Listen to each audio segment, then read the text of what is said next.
नमस्कार दोस्तों, आज हम लोग आप लोगों को बताएंगे कि सीटेट का सिलेबस क्या है। सीटेट को सिलेबस को जानने के लिए हम ये जानेंगे कि प्राथमिक स्तर सीटेट का सिलेबस क्या है। ये परीक्षा 2.5 घंटे की होती है और मतलब कि 2.5 घंटे का मतलब 120 मिनट की होती है। और इसका सिलेबस क्या है, इसमें बाल विकास मतलब चाइल्ड डेवलपमेंट के 30 प्रश्न आते हैं और ये 30 नंबर के होते हैं। फिर भाषा प्रथम मतलब कि इसमें जो हिंदी इंग्लिश आप जो भी लिए होंगे ये 30 प्रश्न होंगे इसमें के 30 नंबर के। भाषा द्वितीय जो भी आपकी होगी हिंदी या इंग्लिश संस्कृत जो भी होगी 30 प्रश्न 30 नंबर के। फिर गणित के आते हैं 30 प्रश्न 30 नंबर के। फिर पर्यावरण अध्ययन मतलब जिसको ईवीएस कहते हैं, ईवीएस 30 प्रश्न आते हैं 30 नंबर के।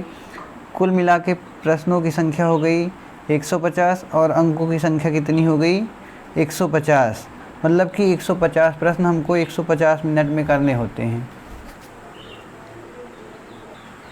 अब इसके बाद हमको दिया गया है बाल विकास मतलब ये चाइल्ड डेवलपमेंट वाला जो पार्ट था उसमें से किस टॉपिक से कितने प्रश्न आते हैं। इसमें प्राथमिक विद्यालय का विकास है 15 प्रश्न इससे आएंगे। उसके बाद समावेशी शिक्षा की अवधारणा तथा विशेष आवश्यकता वाले बालकों को समझना, इसके 5 प्रश्न आएंगे। फिर अधिगम और अध्यापन, इसके कितने प्रश्न आएंगे 10। मतलब 15 ये प्रश्न हो गए, 5 ये और 10 ये, कुल मिला के प्रश्नों की संख्या क्या हो गई है 30। मतलब 30 प्रश्न इसमें से आएंगे। इसके बाद आगे हमारा दिया जाता है भाषा का। भाषा में क्या होते हैं कि हमको 2 अनुच्छेद दिए जाते हैं, एक गद्य का होता है एक पद्य का। मतलब कि एक कहानी जैसा दिया होगा, कुछ कहानी का एक पार्ट और एक पोएम जैसा होगा, उसमें से हमको प्रश्नों को छांट के लिखना होता है। मतलब कि 9 प्रश्न होते हैं गद्य वाले से और 6 प्रश्न होते हैं पद्य वाले से।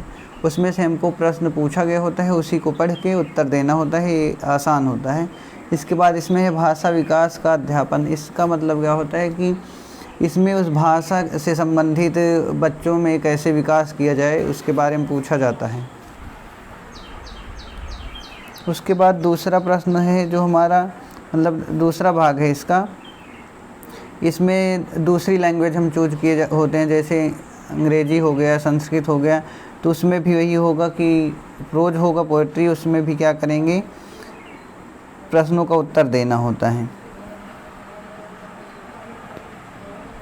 उसके बाद हमारा आता है गणित। गणित में क्या दिया गया है, ज्यामिति है, आकार, स्थानिक समझ है, हमारे चारों ओर विद्यमान ठोस पदार्थ हैं, ये पूरा संख्याएं जोड़ घटाना गुणा विभाजन मापन, ये सभी हमारे गणित के सिलेबस हैं। तो इसमें क्या करेंगे, गणित देखते ही कुछ लोगों को डर हो जाता है, तो इसके लिए डरने की ज़रूरत नहीं, ये सारा करवा दिया जाएगा। इसके बाद 15 प्रश्न इसमें से आएंगे, मतलब सवालें या फिर उससे संबंधित जो भी चीज़ें होती हैं वो 15 नंबर की आएंगी। और 15 नंबर की गणित में बच्चों को कैसे सिखाया जाए, कैसे सिखाने से बच्चों को आसानी होगी पढ़ने में, वो चीज़ें आती हैं। उसके बाद पर्यावरण अध्ययन के बारे में, पर्यावरण में परिवार और मित्र संबंध, कार्य, खेल, मतलब ये जितने भी सिलेबस हैं अगर प्राइमरी स्तर पे देखेंगे तो ये 3, 4, 5 कक्षा 3, 4, 5 की ईवीएस की जो बुक लगी है, अगर एनसीईआरटी की उन्हीं किताबों को पढ़ लें हम तो उनसे हो जाएगा हमारा। और ये 15 नंबर का क्या है कि वही बाल विकास वाला कि बच्चों को कैसे सिखाया जाए कि बच्चे किसी चीज़ को जल्दी समझ पाएँ, इसी के आधार पे 15 नंबर इसमें मिलता है। मतलब अगर हम देखें तो 15-15 नंबर हर विषय में हमारे बाल विकास के हो जाते हैं और 15-15 नंबर क्या हो जाता है उस भाषा का हो जाता है। और सीडीपी जो होता है वो 30 नंबर का होता ही है। अगर इस आधार पे देखेंगे तो 90 प्रश्न जो हमारा होता है वो बाल विकास का हो जाता है और 60 प्रश्न जो होते हैं वो विषय संबंधित हो जाते हैं।